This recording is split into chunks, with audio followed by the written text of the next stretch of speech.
시편 132편은 크게 네 부분으로 나눌 수 있습니다. 다윗의 맹세, 그리고 백성들의 기도, 하나님의 맹세, 그리고 하나님의 기도 응답, 이 네 부분으로 나눌 수 있습니다.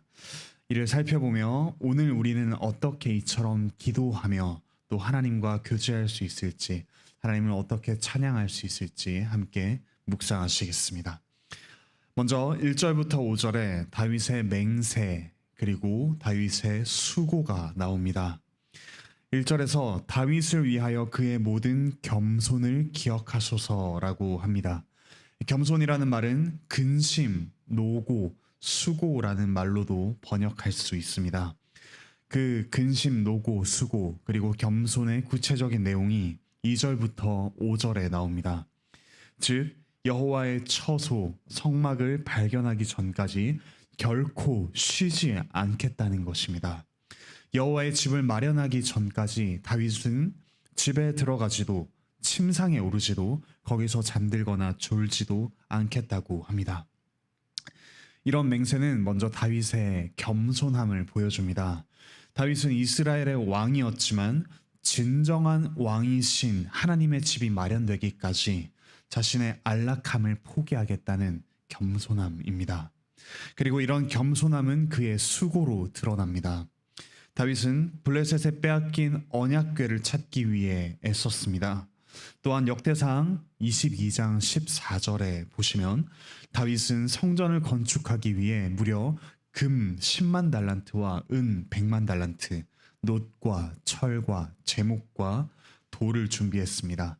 그는 하나님의 처소를 마련하고자 수고를 마다하지 않았습니다. 그리고 그런 다윗의 맹세가 이루어졌습니다. 6절부터 10절에는 여호와의 언약궤를 되찾은 기쁨과 그리고 이후에 성전을 건축하며 드리는 기도가 나옵니다. 6절의 에브라다는 다윗의 동네인 베들레헴의 또 다른 이름입니다. 그리고 나무밭이라고 번역된 이 말은 그대로 음으로 옮기면 야일의 밭입니다. 야일밭, 즉 언약궤가 있던 기럇 여아림의 또 다른 이름입니다. 다윗과 이스라엘 백성은 기럇 여아림에서 언약궤를 찾아서 가지고 왔습니다. 하나님의 임재와 다스리심을 상징하는 이 언약궤를 찾고서 기뻐하며 하나님을 예배하고자 했습니다. 8절부터 10절에는 이러한 기쁨에 이어서 백성의 기도가 나옵니다. 세 가지 기도입니다. 첫째 기도는 8절에 나오는 대로 여호와께서 성소에 거하시기를 구하는 기도입니다. 여기서 평안한 곳이라고 번역된 말은 쉴 곳이라는 말과 똑같은 말입니다. 백성들은 여호와께서 이스라엘의 왕이 되어주시며 그들과 함께 거하여 주시기를 간구하고 있습니다. 둘째 기도는 9절에 나오는 대로 여호와께서 백성들에게 복을 주시기를 구하는 기도입니다. 제사장들이 의를 옷 입는다는 것은 하나님께서 제사장을 통해서 죄사함과 구원과 복을 베푸시는 것을 의미합니다. 여호와께서 이스라엘과 함께 거하실 뿐만 아니라 그들과 교제하시며 그들의 복이 되어 주시기를 구하는 기도입니다.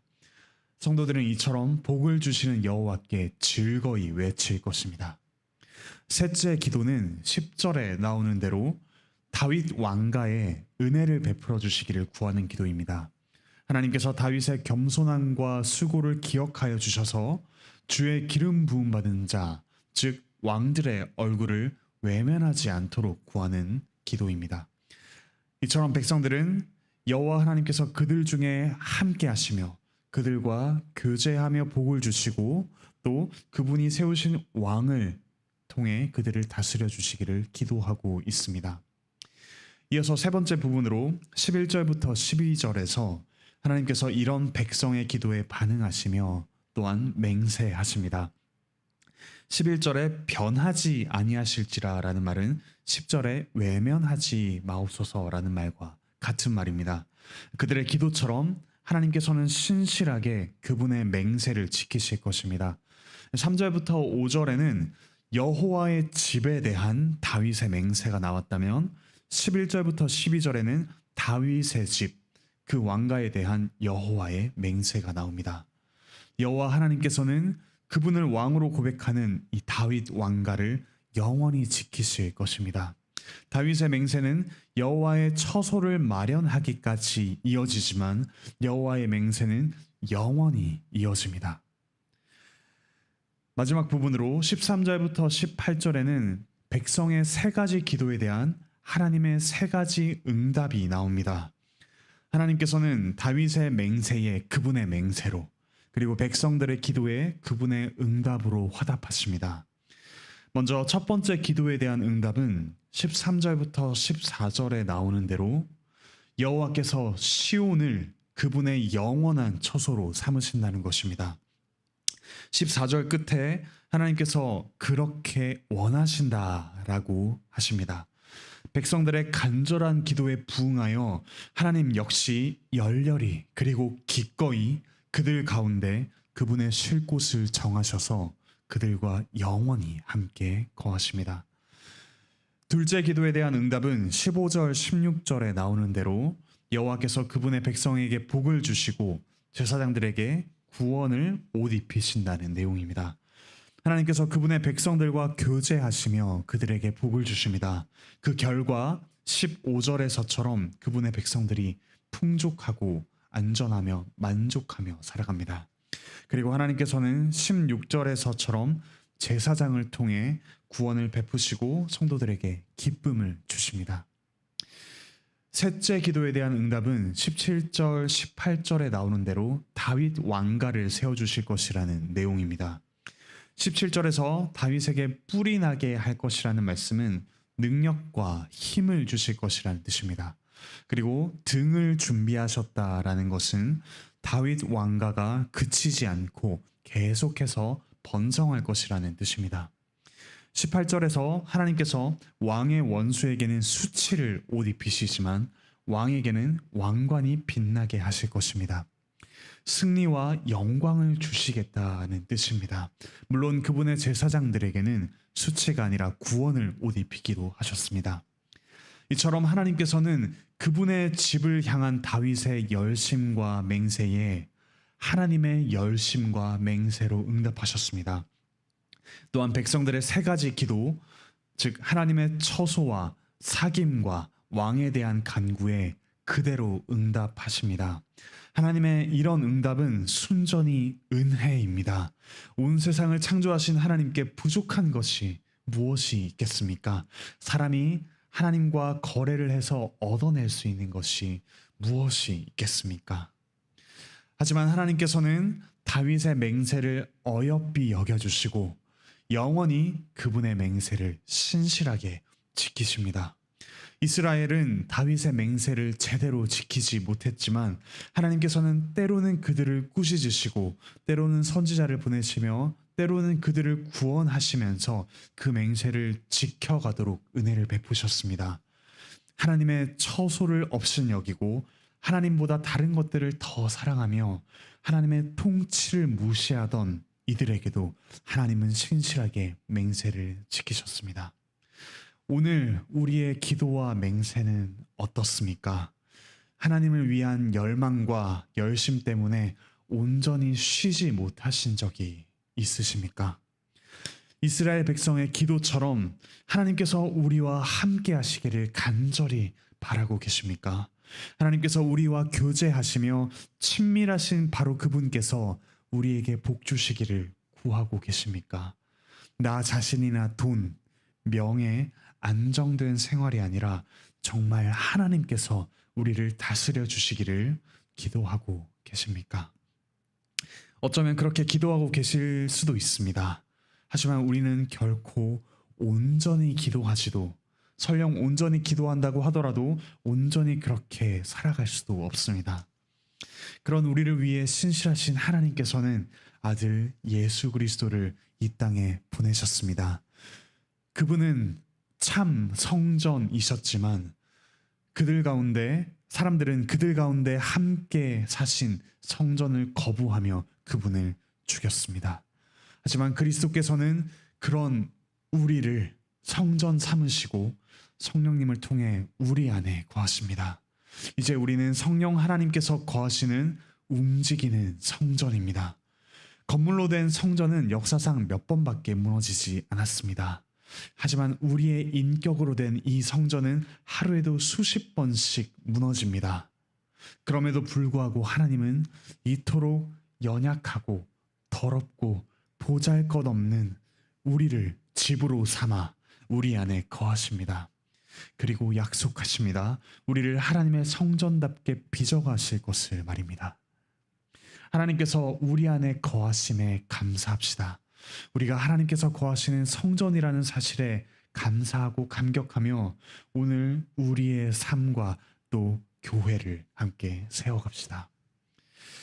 그리스도께서는 우리와 사귀기 위해 오신 하나님이시며 또한 하나님의 복 그 자체이셨습니다. 하지만 사람들은 그분을 거부하며 다른 복을 더욱 추구했습니다.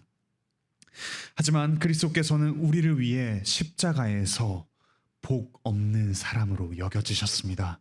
복 그 자체이신 분이 십자가에서 하나님의 저주를 받으셨습니다. 그로 인해 우리가 받아야 할 모든 저주는 그분의 것이 되고 그분의 모든 복은 우리의 것이 되었습니다.